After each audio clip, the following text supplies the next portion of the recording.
we have another one of these? Yeah, but do we need both? Well, today we're gonna...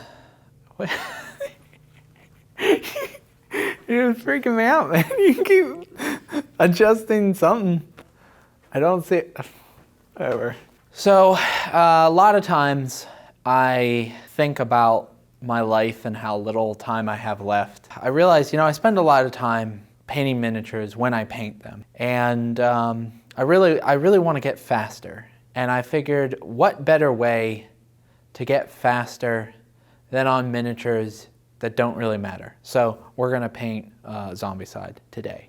I mean, you're gonna watch a video of painting Zombicide today, but this will take place over probably weeks. How many miniatures? All of them. It involves all of them. Look.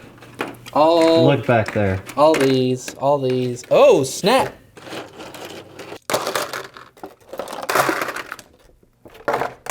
Well, and we got the heroes here, but we are going to wash our miniatures because I hear that the Zombicide miniatures have release agent on them. So, rub-a-dub-dub. Why do you have to get that off?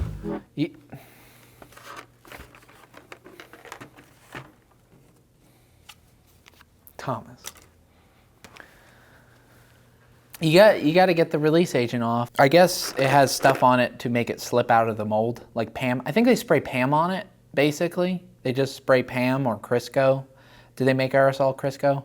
Probably. In the industrial setting, probably. So they probably take industrial Crisco aerosol, spray it on the molds, and so that when they open it up, you have a beautiful cake and or miniature. So come with me and we'll wash these puppies right up.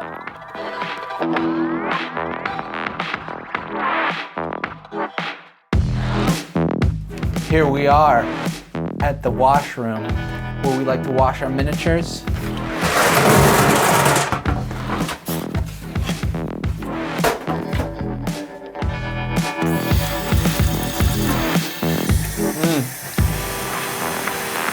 Water's warm. I'm gonna find some soap.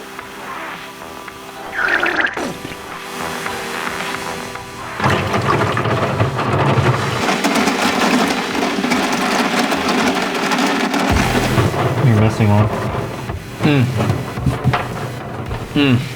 So anyways, you just scrub them off, or so I hear from the internet. I must admit, for the sake of full disclosure, I did a few before we filmed this, and the primer did go on kind of funky.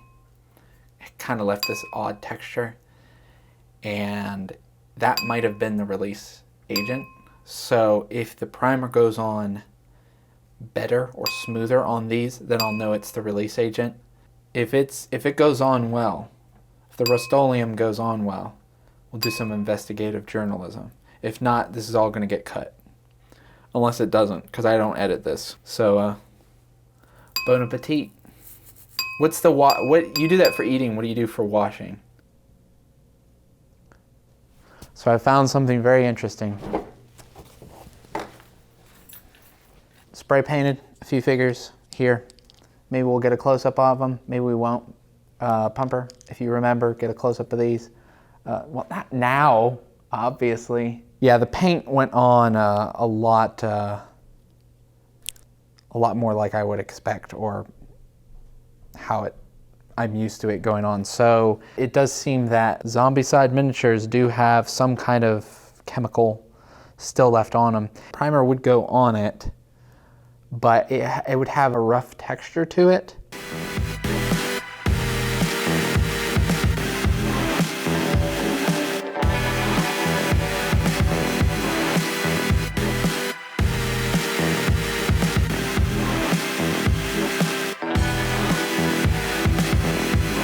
So you just kind of go through.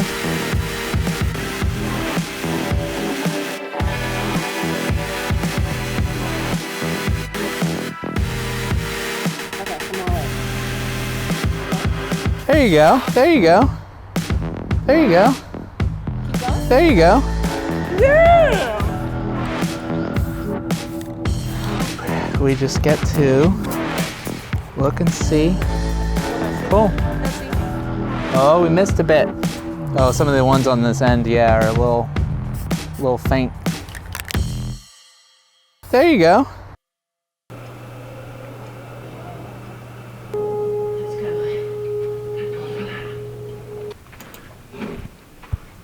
It's very key that you watch a shitty movie when you do this. Oh, yeah. Because otherwise you might watch the movie. Right. So, And that's not really the goal. we have a great one here. The Mummy Returns. I'm trying to be less precise.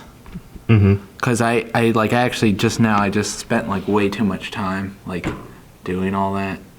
Because no one's going to really see all that. I will say these figures are greatly enhanced by the painting, though. This is a new little pad here. Mixer pad. Yeah, it's a, instead of using my homemade wet palette, I just went and I got a 55% off a single item coupon at AC Moore.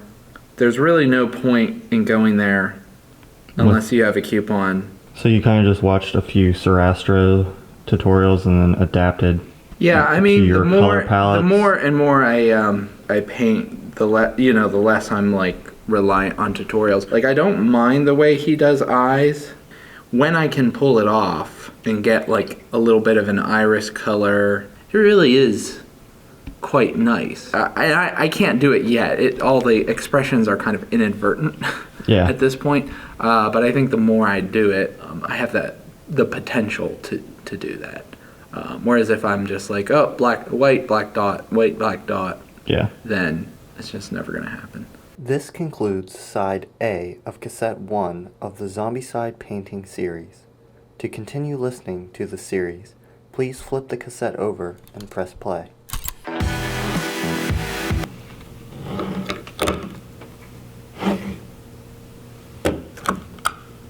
Well, okay, that wasn't a good sound effect. Wasn't quite what you were imagining, I don't think. Oh, I got you.